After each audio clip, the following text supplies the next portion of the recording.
Original பங்காளி. ஓ எல்லா ஊர்லயும் பூஜாரி சாமி மேல உட்காந்து இறங்குவாங்க.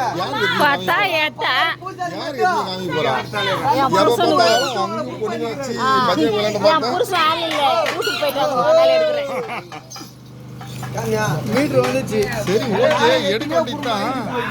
எடுத்துன்னு போய் தலையை சுத்தி கடாசி வீட்டுல சாப்பிட்டு